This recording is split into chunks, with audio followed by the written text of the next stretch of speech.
So welcome to Hello. our next series of our little podcasts. Yeah. Thank you for having me. Of course. We have to do a full introduction into the new GM of OB. Yeah. OB, OL. Oh, well. Do you know what? We go OB. by anything. We OB really go by is anything the here. OG. Yeah. But So do you know it's- what? We did come today fully branded. We are. So we are really repping it, whether it's OB or OL. It's always OB. It's always OB. Even though it's OL, but it's fine. So today we're going to learn more about you, Yeah. a little bit about your Scary. background, and some funky startup facts that you have that we'll talk about later. Yeah, we always have to have a wee prompt in there, Gary. Spice it up. We do. So maybe a place to start is a little bit about your journey, where you started and how you ended up in OL. I know. The journey that has been. I think that's important to kind of like capture, because when I look back on my journey, it's not like it didn't follow a really seamless plan as such. So, and it's quite funny because back in the day when I was studying in A-levels, I wanted to be a midwife. So that was that was my goal. I did health and social, and I was oh my goodness, I want to help people. I think that ethos has ran throughout my career, where I'm like, I want to help people. Was that in your family or? No. Oh, right. Not at all. Like, my mom was a cook. My dad was a mechanic. My sister is like HR. She's very like operational focused. And I was like, I want to be a midwife. Like, that really, like, I don't know, One Born Every Minute. If you ever watched it, I was like, oh, I love it. No idea what that is. You don't need to, you know what? You do actually need to know. Okay, fine. It's a lot. But yeah, so I wanted to do that through a lot of my life. And when it came to like writing at the time your UCAST, which I don't know if they still do that, maybe they do. I had sort of like focused that completely on midwifery. I'd done placement in like kids' hospitals, which was like super fulfilling, really, really amazing, and really like aligned me to like, that's what I want to do.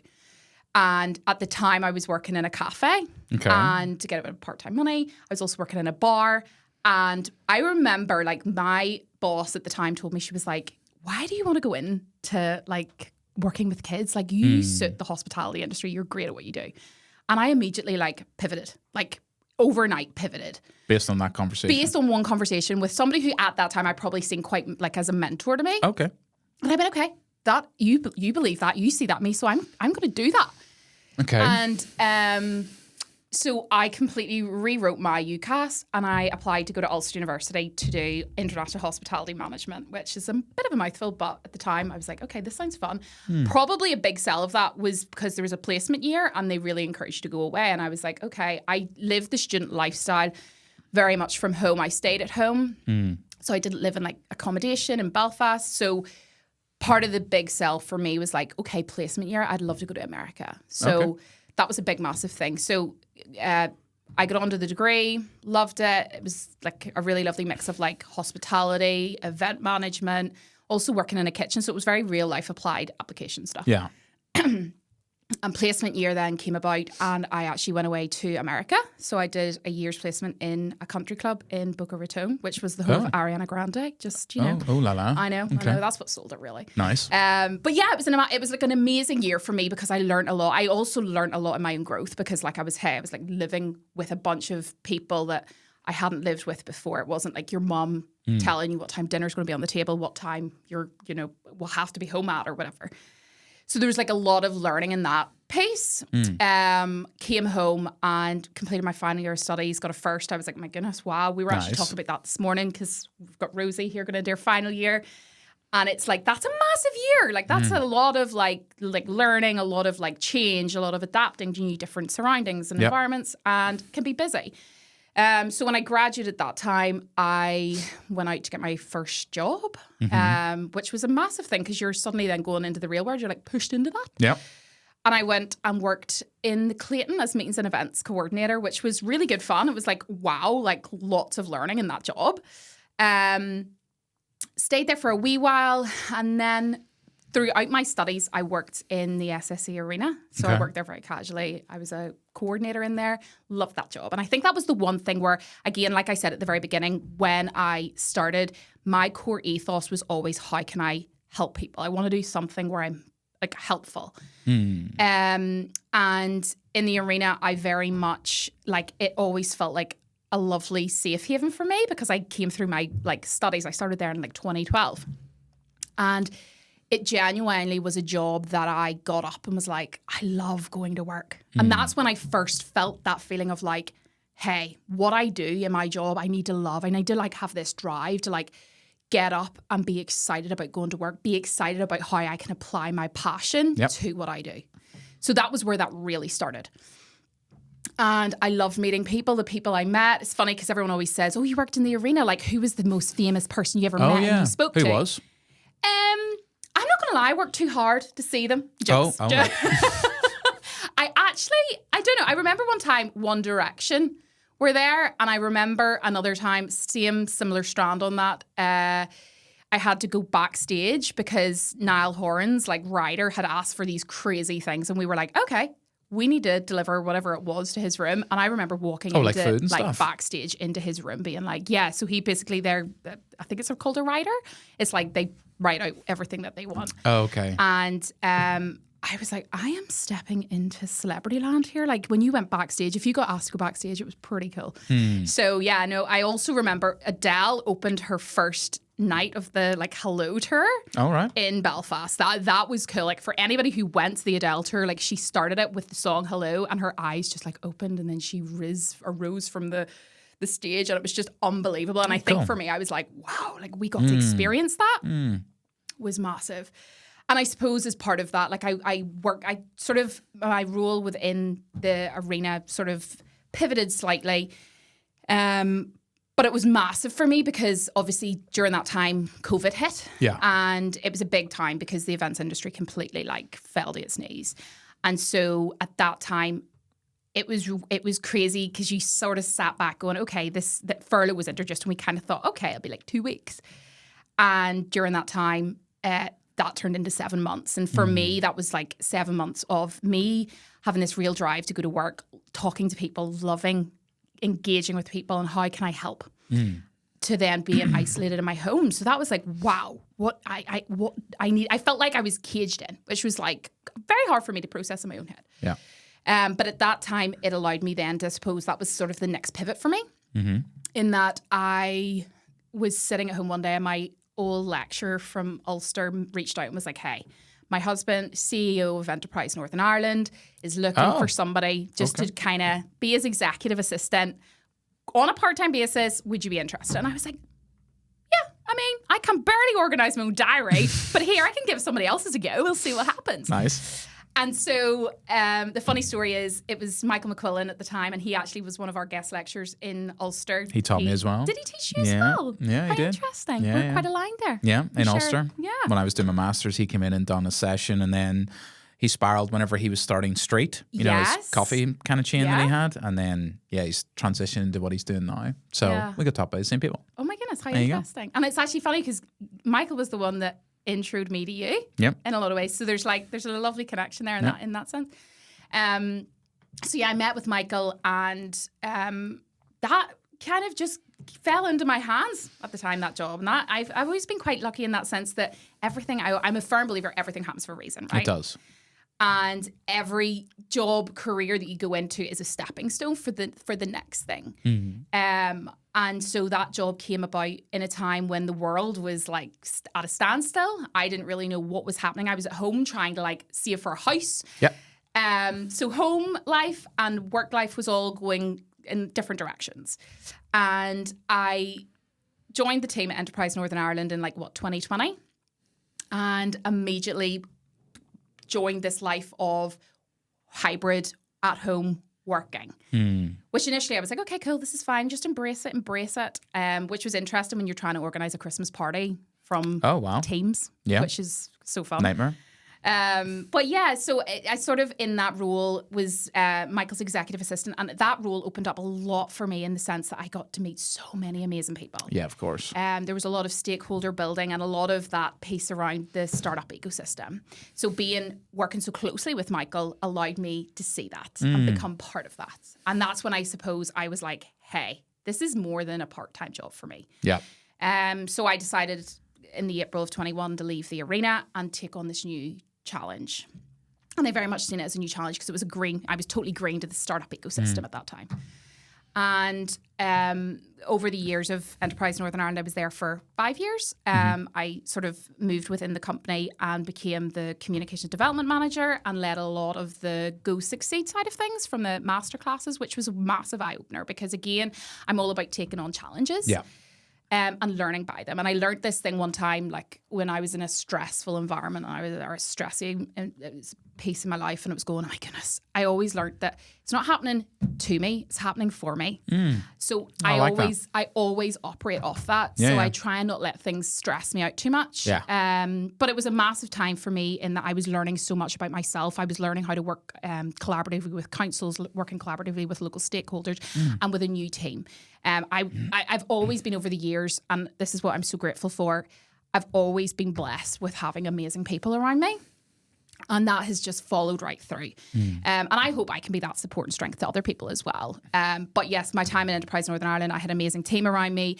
And I seen a lot of people as mentors for me at that time also. And then last year I went through a piece, and I will be totally open about that. Anybody I talk to, I'm always really open in that I went through a period of like really high stress and really kind of reevaluating my next steps and kind of going, okay, where am I going? Like, I knew I wasn't maybe serving as much of a purpose of that piece that I talked about at the very beginning of how can I help? I did that through Enterprise NI by working with startups and supporting startups and meeting startups. I love that. Yeah. But I went, how can I do that more? Okay. And I went through a whole journey of like passion and purpose. And I was like, right, what is it that I'm passionate about? And that massive thing, like you get to a point in your life where you go, what do I want to do when I grow up? Yep. Right? And you go, oh my God, I'm over the hill of 30. That's young to people. It is young. It is. I'm still really fresh. Yes. But you do go like, what is it I want to be when I grow up? Yeah. And I did that last year. I kind of went, right, what is my passion? What I love doing? And what triggered that moment for you? I was sitting in a board meeting and I broke down in tears. I broke down in tears in front of all these people who I really respected, and it was purely because I couldn't get onto the Wi-Fi. Oh, okay. And I was in that period of real high stress. And because I couldn't get on, I was trying to manage the boardroom or virtual room. I was trying to take the minutes. And I got to a point where, and I've learned this about myself, I'm a massive like advocate for growth and self-learning.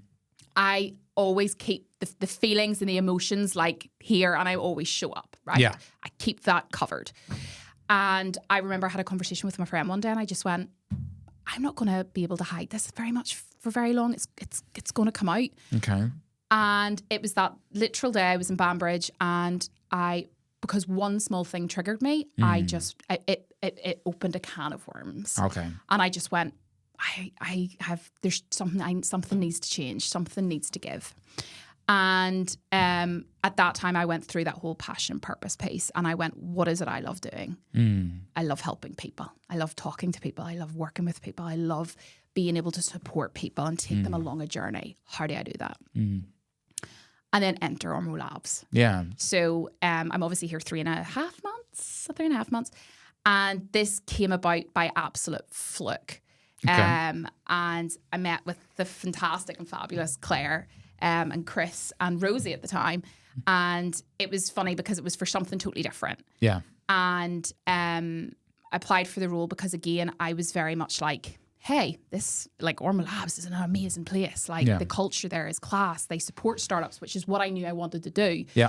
They supported a community, which, again, I was like, so aligned. Yep. And I came in, had a conversation with the guys. And I remember at the time walking away going, you know what, whatever comes of this, that was an amazing experience to sit and chat with those guys. And this was an amazing place to just walk through. And the feeling I got from it, I was like, hey, like that's a really cool place. And Claire phoned me a couple of days later and basically was just like, hey, you done great. And I thought, okay, it's fine, whatever, it's okay. And then she said, look, come in, have a chat. Yeah. There could be something.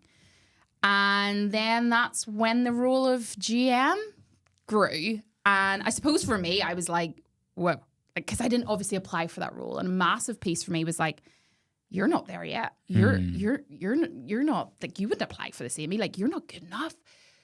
that was the initial things that, and I actually think I said to Claire at the time, I said, what did you see in me that you seen this? Like, you know, and it's funny because this place is just, I'm totally in awe of this place for what it does. Like that whole ethos of 4 founders, like it was created by founders, 4 founders. I love that. Yeah.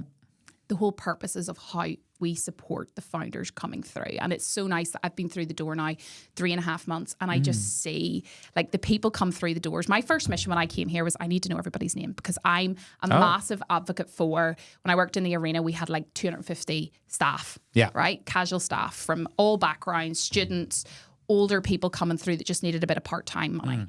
And I always was like, I want to know them by their name because they mean so much to me because they're giving their time. So I would always make sure I knew who they were, what they loved outside of work, whether it was football, what they were studying at school or university.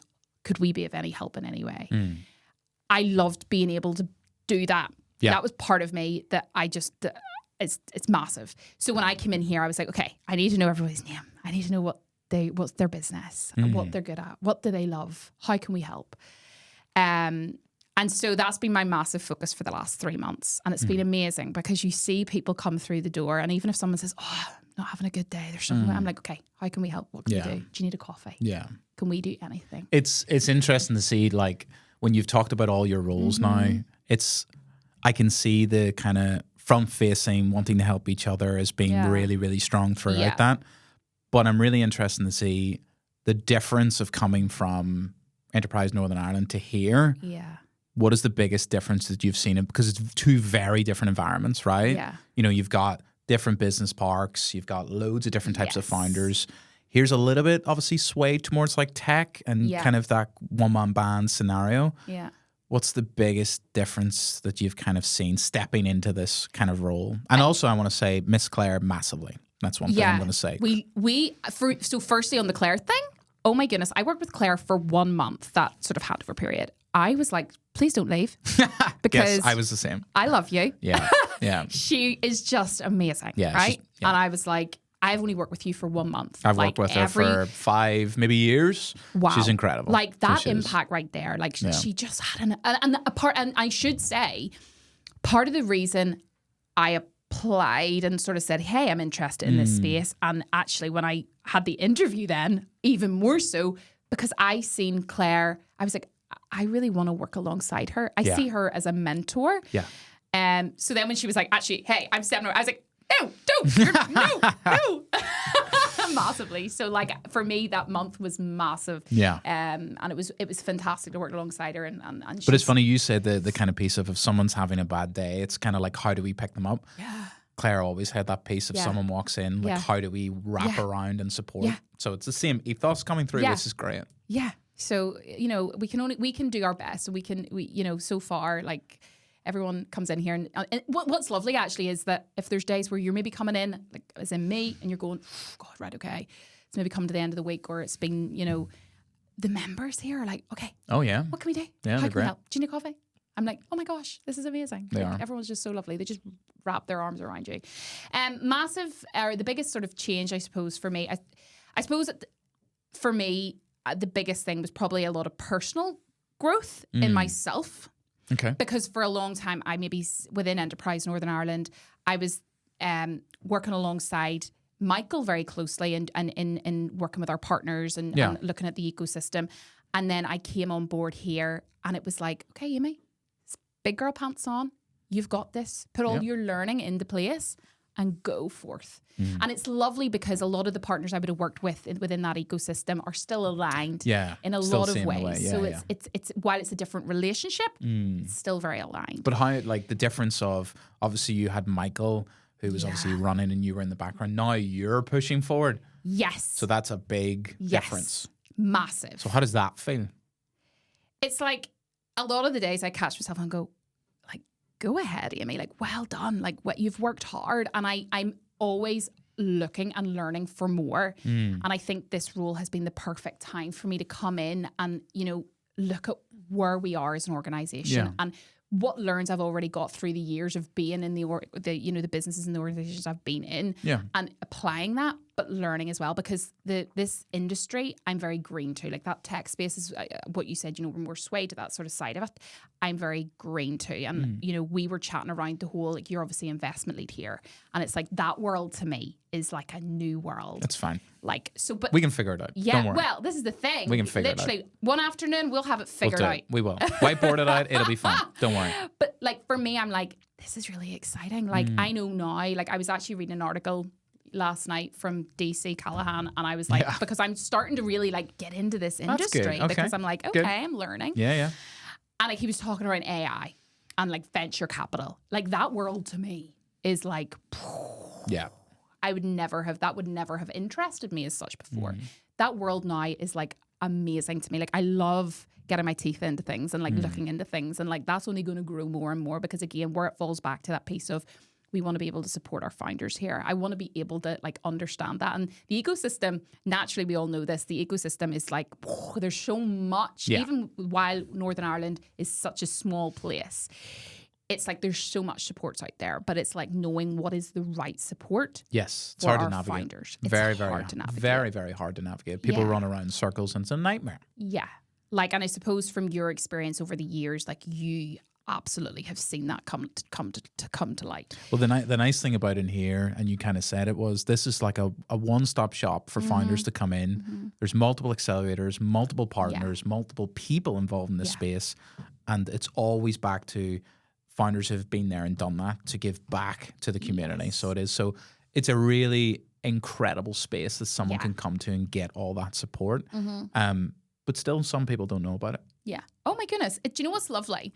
We had a couple of people come through the doors last week, and they were like, whoa, I didn't know this space was here. And it is genuinely like Ormeau Labs is like a TARDIS. It's like you come through the front doors and you think you're maybe only going to get one room, but it's like there's just so many avenues off that. Yeah. And I love when people walk in and that first like conversation of, whoa. Yeah. Like I love that. It's magic. Yeah. Like it's actual magic when people come through the door and they're just so like in awe of the space that we have here. And then you get under the history of, and it's like, oh my God, there was a swimming pool out there. Yes. Wow. Like it's crazy. And like for me, before Claire left, she did a tour with the Inns Boys, and it was like her last week, and I was sitting frantically in the back with my notes app on, like trying to be like, I need to get these notes, need to, because she nailed it. Like she knows this building inside and out. And I was like, oh my goodness, if I can do it half as good as she does this, then I'm doing okay. And so I'm sitting taking all these crazy notes and like trying to put her little Clairisms into it just because they're fun and they're exciting, and it makes this space more than just a space. It's not a building. It's full of character and it's full of community. And I think the one thing for me about this space, because like I feel like every day I come in and I just feel so like blessed that this space is here creating something and it's here for a purpose, is that, and I say this on the tours now that I take with you, because we've kind of done a bit of a double act. Works really well. Yeah, is that this building, obviously created in 1888 as a public bathhouse, was created for the community. And it's like, it still is. Yeah, which is awesome. So class. Yeah. Like it's so class. And I love that. So like I walk through, I always say, you know, like this like the history, it's not just a building that's been thrown up for the purpose of founders. It's actually been like curated over time. Yeah. And the history that's in through the space is just class. So yeah, it's been, the last 3 months has been amazing. Every day is a school day, and I very much believe that Rome wasn't built in a day. Yeah. And you know what? It's every day has brought something new to the table, and I love that. I love that. And yeah, it's been so much fun. And what, moving forward, like what do you want to kind of put the Amy stamp on things, like to push forward and push OL into, because we're doing lots of different things now. We're doing loads of programs, we're doing founder labs, we're doing all these accelerator programs. Yeah. But what do you want to see happen in terms of direction, or where you think we could go? I think a massive thing is around that partnership piece, right? And it's like how we've got great partners on board. Yeah, we do. Fantastic partners. And it's how we can really push forward with that. And also that piece around what you said earlier is like people still come through the door and go, I didn't know this was here. Yeah, they weren't. It's about that storytelling piece, I think, is massive.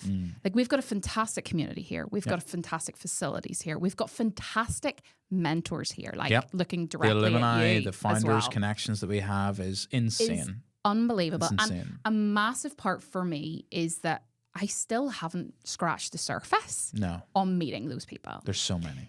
And like that, even just getting a coffee or a catch up in one of the areas over here is like, that's a massive piece for me because I want to know it. I want to know everybody so that when it comes to it, how do we best support our founders? Yes. I will be able to help. We need as informed as access and figure out a structural way how we can access our alumni network for founders that come through the door that it says, you're doing X, go speak to this person. Now, we do that very kind of, off the cuff, but it needs to be even deeper. Yeah. Because the expertise, the knowledge, the connections that these people have tied to this space for sure is unbelievable. Yeah. And we don't utilize it. It's like those that have been there, done that, got the t-shirt kind of thing. Yeah. They've been right through it.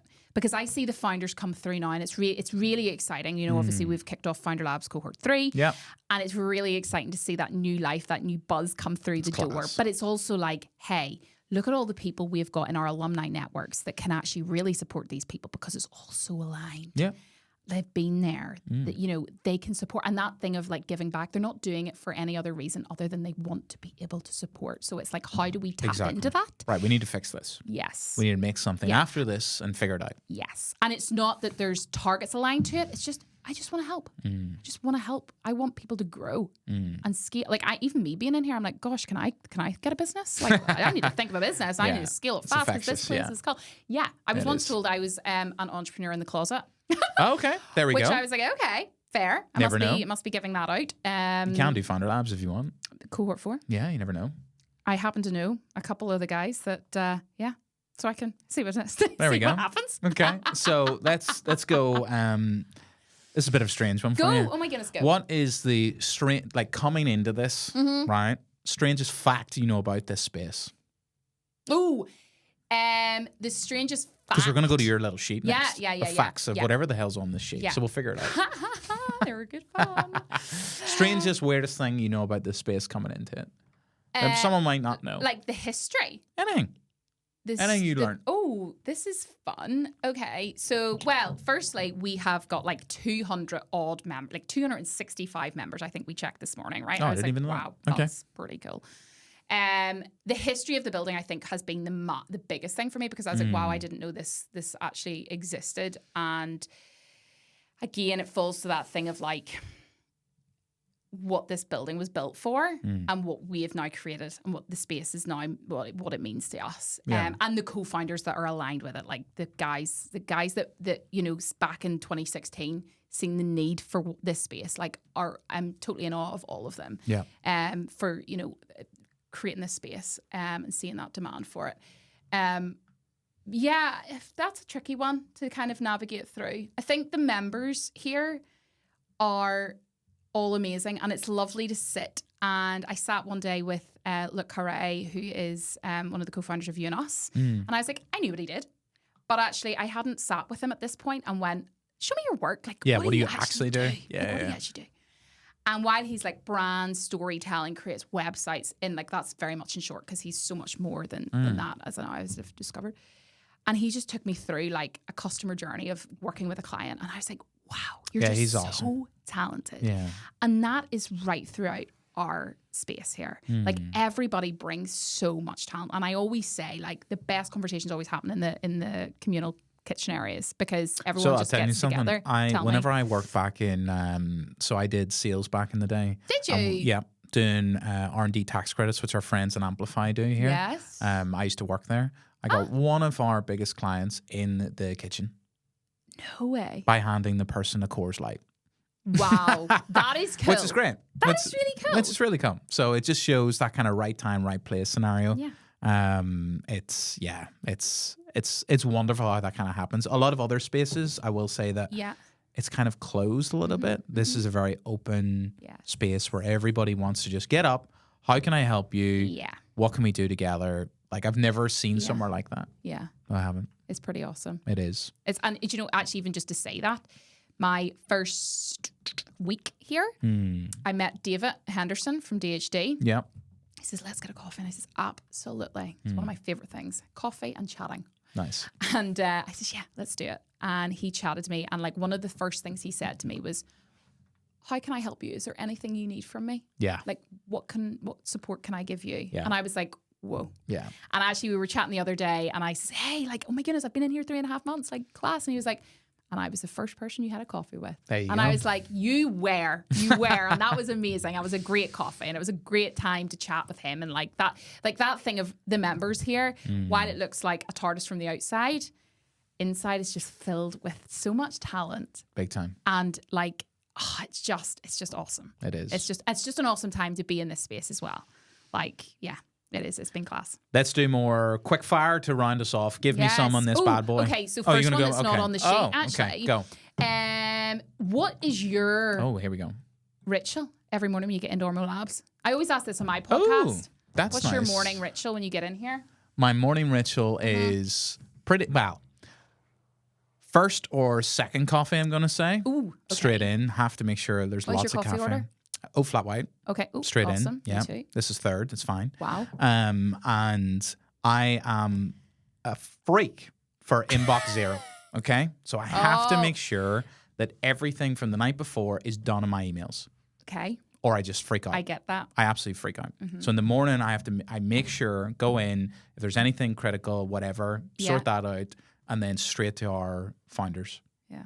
So even if we don't have a session planned or whatever, it's just going to sit, because we're in week 2 of Founder Labs. Awesome. Just sit with them, see how their weekend was, see how yesterday was, or anything that's on fire that we can figure out. So it's quickly as possible. Make sure there's nothing critical, and then straight to them to have just a chat to see if they're okay. Yeah. And anything we can help with. I love that. That inbox thing is massive. And it's from do you know what? See, from my first job in the Clayton, I learned, my manager taught me, like, once an email's done, file it away. And I've ever since kept that ethos, because I'm like, get it out, it's done, it's action, go. I like a clear inbox. I have to have it to Clears zero, the head. or I freak out. I'm with you on that one. Yeah. We're quite similar in our morning rituals, because mine starts with, have to come in here. I have to start every single morning. Like, a habit takes how many days? 30 days or something to form, or whatever it is. And I definitely have formed it. Yeah. Is I have to go to Napoleon next door, partner coffee shop, which is amazing, and get a flat white. Okay. Check in with the girls. See if they want a coffee order. Yep. Of course, have to. And that's how I start my day. It has to start with a coffee. That's fair. Also, it also starts with offloading the dishwasher. That's also. And one other thing you have to add to it, you have to drink water before coffee. Yes. Thank you. Thank you for that, Gary. I also need to drink electrolytes. Yes, you do. Right. Also next thing. What's on the thing? That's quick fire things. Quick fire. Okay, so we both agreed we loved this one. Let's do it. Okay, if startups were like dating, what's the biggest red flag you'd tell a founder to watch out for? So I'll come from an investment point of view. Okay, awesome. So if someone comes to you and says, I will, because I had this last week, I will help your business move forward if you give me 10% of equity in your business.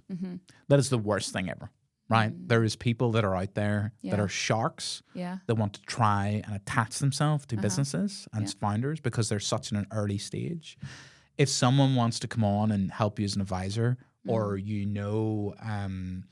maybe you don't have a network, or you're not connected to OL, speak to another founder, speak to someone else before you kind of dive into this. These individuals, now I'm talking very generic, can say that they're incredible, right? They can do all these things, but in reality, can they actually? And you coming back from giving 10% away of your business is so difficult, right? So reach out to other founders, reach out to me, or reach out to our network, and we will help you through that, because I see so much of that at the early stage when a founder is just trying to figure everything out, and people just latch on to try and... I was just about to say, like, you talked around that, like, early stage piece.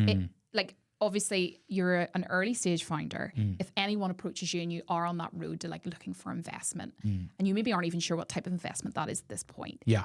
But like, if somebody comes to you, I'm sure it is that kind of like, okay, this is cool, because somebody actually sees something in us and they see the potential. So I'm just going to go with it. Yeah. So it's that sense of like, we've done it, but actually it's like knowing behind the scenes, like, is this right? Yes. So there's two things on that. So one, there's so many different ways that you can move a business forward. A lot of people believe that raising investment or taking money is the right thing to do because it's the cool thing to do. Yeah. Right? Yes. Not every business is built to be $1 billion outcome. Yeah. Right? It can be a business that just generates some profit, like whatever. Right? So you need to understand founders need to understand that they can come to me for this 100%, all the different options on the table. Okay. Yeah. And then you can make that decision. If it's angel, if it's bootstrap, if you want to go down the venture, that's totally fine. Yeah. But a lot of people get stuck in this hype, as I said, and they go away and they actually try and create business plans. They create all this financial information that actually you don't even need to figure out yet, right? If you figure out a problem and figure out customers, the money will come. Yeah. Right? So that's totally fine. But people try and jump all this and go, oh, I'm just going to go raise money. But actually, do you fundamentally have a business? Yes or no? Like, that's what you need to kind of figure out. So it is. And I suppose that piece around, like, a lot of people, I always think when it comes to like raising funds and raising investment, they always think the Dragon Den, those pitches. That's the thing, isn't it? Like, it's not that. And I'll take 50% of your business for 50K. Yeah. Terrible. It's wild. It's not like, I think, you know what we need to do? We need to do like a podcast where it's a 101 basics, Bobby basics on investment, because that would help me. Yeah, I'm sure a lot of listeners would love that also. So like even some founders that have came into our program say that scenario that it's Dragon's Den. The reason why that's like that is, one, it's TV, and two, that individual is so, celebrity basically, right? That they can kind of dictate what they want to do. The angel investment world does not work like that, right? So I manage an angel syndicate here locally of about 50 high net worths. It's nowhere like that at all. So it's not, you can find, there's a couple of buckets in the angel side. You can find angels who have been there, done that, strategic angels, right? Or you can just find some people that have a lot of cash and they want to put it into startups. That's fine, right? You need to understand, founders need to understand what that means to take that type of money, because that's very different than taking someone's personal money versus going to a venture capital route. They might want an outcome faster because it's their own money. They want to see a profit faster versus a venture capital fund might say, here's 10 million, but it'll be a long journey, right? Founders need to understand at least the fundamental framework of what that means. So it is. So like one of our teams asked us last week and said, how should I think about investment? I said, don't even think about it yet. There's no point. Let's figure out the fundamentals of the bit. And then we can try and get you maybe some friendly conversations with VCs to kind of like tell them what you're doing, maybe if you want, but like even that's a bit murky. So you need to understand the fundamentals, and is it a real problem you're trying to solve first of all? Because I feel like obviously that piece around like understanding the fundamentals, like when it comes to like pitching as well, like if they're not there, if they don't actually understand the core of the business or what they need the investment for, like those pitches can just fail. Of course, you're just taking money for the sake of it. So they are. So a lot of people will, and even a lot of founders that we meet on a day-to-day basis, when we talk about their business, they actually just go very solution. So they go, it does this feature, it does this thing. But actually, is it fundamentally solving a problem that is big enough to generate money out of, to create a business? Because at the end of the day, we're not doing it for a social enterprise idea. Now, if you want to, that's totally fine. But we're trying to commercially make a business work here. Because you're going to sink 5+ years into this. So we need to figure it out at the early stage. Right? And then fund that in the right way to match the outcome that you want, which ties into ambition. Do you want to build $1 billion company? Do you want to, just create a profitable business? We need to know all of that before we can kind of take the best route. You're very. We sat a couple of weeks ago and we were doing a tour, and the guys was part of the Quest ecosystem tour, and we sat with them, and I got to sit in on you guys with the pitching piece. Oh yeah, it was fun. It was like a cohort of like 10 of them. Yeah, it was fun, and it was so interesting. Like just sitting back and listening to them all pitch, and like it's so interesting from that feedback perspective as well. Like you've obviously got that experience under your belt, and actually, what are these guys looking for? What are the investors looking for? And it was so interesting. Again, it falls back to that thing of like, we're here to support. Yeah. And just that feedback that you were able to give them at that time, I know they went away and they were all like, oh my goodness, this was great. This was so valuable. But see, like even that, like that first of all, that was really fun. But second of all, like the biggest things, that actually comes across in a lot of people that are doing that early stage pitch. A couple of things that came in out of that was very quickly, people undersell themselves. Yeah. Right? Massively. All of those pitches, they never talked about how incredible were, the unique insight they had, the reason why they were doing this business, creating that real kind of connection. And then second is they talk about a problem, but like in those pitches that you're doing, and I got them to do a lot, try and quantify it. Yeah. Try and talk about like what impact or what loss is someone having in terms of revenue or cost or whatever. Yeah. Don't just say digital marketing is broken. Like that's just a subjective comment, right? So that's one thing I've seen a lot. People undersell and don't actually focus on them, how amazing they are, because there's other people, especially with AI now, they can build stuff very similar, right? So it's like, why are you better than this person? What unique insight do you have? What experience do you have that you can bring to the table that this person can't, that you can beat this person? Yeah. Do you also think I don't know whether this is a Northern Ireland thing or not, but when it comes to the pitching as well, that piece around like the ask at the end, do people get that piece right? Because are they, coming to the front and being clear about what that ask is? No. So what we do here is, and I think it's because we haven't had a lot of those kind of like, I'm going to call them shining lights that have came through. Yeah. A lot of people are scared to ask, yeah, right? Because they don't want to say, could you get me a customer, or could you think about this or do whatever? But like the difference really is you go to the US and they're just going to ask for everything. Yeah. Right. So really we're in competition. Yeah. Right. They have this hunt mentality. Yeah. Right. That'll just go problem, boom, whatever. And then I need this. Yeah. And they're very direct and very clear. Some people like that. Some people don't. Depends what market you're in. But I think we need to kind of move towards that a little bit and stop being so shielded in our ambition and push forward even more, because we have some of the most incredible talent here locally coming out of Queens, coming out of Ulster, just coming out of the woodwork that we don't sell big enough.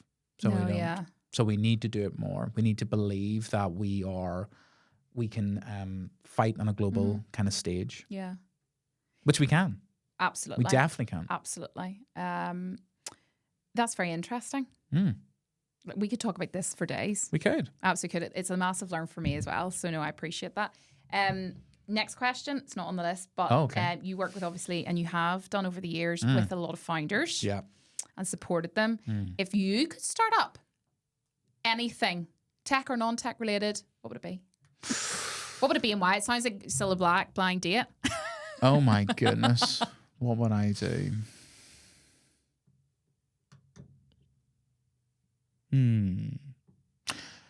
Two things either. And I don't know what it would be yet, but it would probably be in this world. One, because I'm in the VC space. I think there's an untapped opportunity of sharing deal flow across VCs. Because at the moment, what happens is you're a VC, I'm a VC. Yeah. I just text you a deal. Yeah. This is going on. Okay. Are you interested? That's very closed. Yeah. Right? I want to kind of, if I don't know what it would look like, but I want to kind of break that a little bit, that it's more transparent, that all these other funds potentially that are around could see what's going on as well. No clue how that would work, but it'd be super cool to try and figure that. Or on the other side would be something to do with comic books. Oh, yes, because you are a lover of comic but obsessed books. with that. And that's away from tech, and that would be super cool. Yeah, that would be super cool. That would be super cool. So I don't know. Yeah. But I definitely want to try and, like, back to your point, I want to build something now being in this space and trying to figure out with founders. But I don't know what that is yet. But I will figure it out. You will? I definitely will figure it out. Love it. So we'll see. I think if I had to create something, it would be, I really find, so we've both figured out that we're obviously dog mums and dads, and we love our dogs and we love our pets. Mine would definitely have to be a little dash hound, and he hates the weather, the rain, anything cold, anything. He's such a needy person, dog.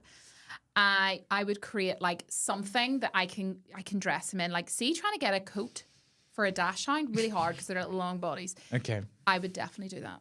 Oh, nice. Yes. I like that. Yeah. Away from tech as well. Totally away from tech. I like that. I really like that. Some sort of dash hound apparatus. That's cool. Okay, really hard. Last question for me then. Go. So if you're going to give someone a piece of advice, and I'll do the same after. Oh my goodness, this is off the cuff. Okay. If you're going to give someone a piece of advice that's came into this world, trying to figure things out of a new founder or whatever, what advice would you give them? I would tell them, don't take what everybody's telling you on board. Like, you can listen, but it can become quite noisy. And always trust your gut, trust your instinct massively, because there's a lot of voices and a lot of opinions, I suppose, is in a lot of ways. And while everyone wants to help you, it can become quite complex. Yeah. So my advice would definitely be, don't listen to all the noise. I love that. Trust your gut as well. Yeah. It's very strong. Trust your gut. Yeah. So, yeah, massively. And I, again, believe everything happens for a reason. It does. Everything happens for a purpose. And if it's not now, it will be. So, yeah, that would be my advice. Love that. Mine is a little bit different. Mine would be along the lines of speed is everything in this game, right? In the startup world, speed and velocity is just... Yeah. People are building some things so much faster. We did a hackathon last week with our teams that you can build something in 2 hours. People are building things every day. Speed matters so much from a building point of view, but even from a communication point of view of dealing with customers, dealing with investors. Speed is everything. Yes. Right? So people don't appreciate that speed piece. They think, oh, we'll just wait and we'll figure it. No, we need to move as fast as possible because of what's happening in the environment. So we do. So someone sends me a WhatsApp, I'll reply like that. Yeah. That's just the way I've always worked. I can agree with that. Yes. I'm a little bit too obsessed with it. That's fine. It's like clearing out your inbox. Inbox zero. Yes. Okay, that was awesome. Great to really hear. Was. Yeah, it was great. Really so was we need awesome. to do a whiteboarding session or a podcast about investment. We'll do that. Yep. We'll sort that out. It was really good to kind of learn the background of you and how that kind of ethos has kind of came through of wanting to be helping everyone, and now you're with us helping the next founders who are coming through, and can't wait to see what direction you take away. I know. Exciting times. Watch the space, as they say. That's it. Watch the space. Thank you. Thank you.